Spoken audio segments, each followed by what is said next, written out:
Hello friends, welcome to Shivani Hari vlogs. வாங்க விளாக்குள்ளே போகலாம். இன்றைக்கி நம்ம பார்க்க போகிறது ஒரு டின்னர் ரெசிபி தாங்க. அதுக்கு வந்து இது பிரேக்ஃபாஸ்ட்டாகவும் எடுத்துக்கலாம், டின்னராகவும் எடுத்துக்கலாம். அதுக்கு வந்து ஒரு ஒரு கப் மைதா மாவு எடுத்துருக்குறேன். அதில் கொஞ்சம் மஞ்சத்தூளும் உப்பும் மட்டும் ஆட் பண்ணி நல்லா நம்ம பூரி மாவு பதத்துக்கு பிசைஞ்சு எடுத்துக்கலாம். இது வந்து நல்ல ஆயில் ஊற்றி நல்ல ஊறணும், கொஞ்சம் 2 மணி நேரமாச்சும் ஊறணும். அதனால் நல்லா பிசைஞ்சு இதை ஊற வச்சுக்கலாம்.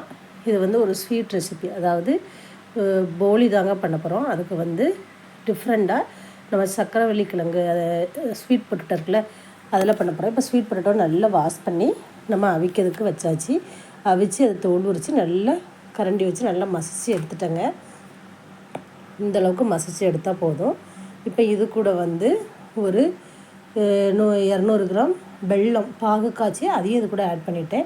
இந்த ரெண்டுமே நல்லா மிக்ஸ் பண்ணணும். நல்லா மிக்ஸ் பண்ணிவிட்டு இது கூட வந்து ஒரு சின்ன முறி தேங்காய் வந்து திருவி அதையும் இது கூட ஆட் பண்ணியாச்சு. உங்களுக்கு ஏலக்காய் ஃப்ளேவர் பிடிக்குன்னா இது கூட கொஞ்சம் ஏலக்காவை ஆட் பண்ணிக்கிடுங்க.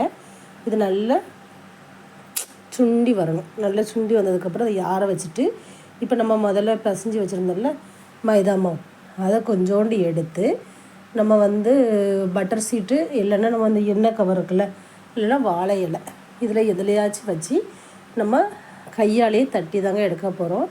இது நம்ம சப்பாத்தி கட்டிலாம் வச்சு தட்டினா வந்து கரெக்டாக வராது. அதுக்காண்டி தான் இது மாதிரி பட்டர் சீட்டு இல்லைன்னா வாழை இலை இல்லைன்னா எண்ணெய் கவர் இருக்குல்ல, அதில் வச்சு பண்ணுங்கள். நம்ம பாப்பா வந்து பக்கத்தில் உட்காந்து நானும் செய்யதை பார்த்துட்டே இருந்தால், இது வந்து ஃபஸ்ட்டு அந்த மைதா மாவு அப்படியே நல்லா இதுங்கி உள்ளே நம்ம எடுத்து வச்சுருந்த அந்த ரெடி பண்ணி வச்சுருந்த அந்த ஸ்வீட் இருக்குல்ல, அதை உள்ளே வச்சு நல்லா ஹோல்ட் பண்ணி இதே மாதிரி கையாலேயே தட்டி எடுத்துக்கலாங்க.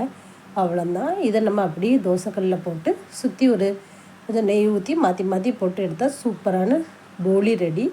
ட்ரை பண்ணி பாருங்கள். நல்ல டிஃப்ரெண்டான டேஸ்ட்டாக சூப்பராக இருக்குங்க. ஈஸி மெத்தட் தான்.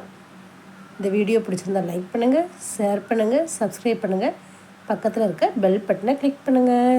இதே மாதிரி ஒரு சூப்பரான வீடியோவில் பார்க்குறேன். அது வரைக்கும் பாய்.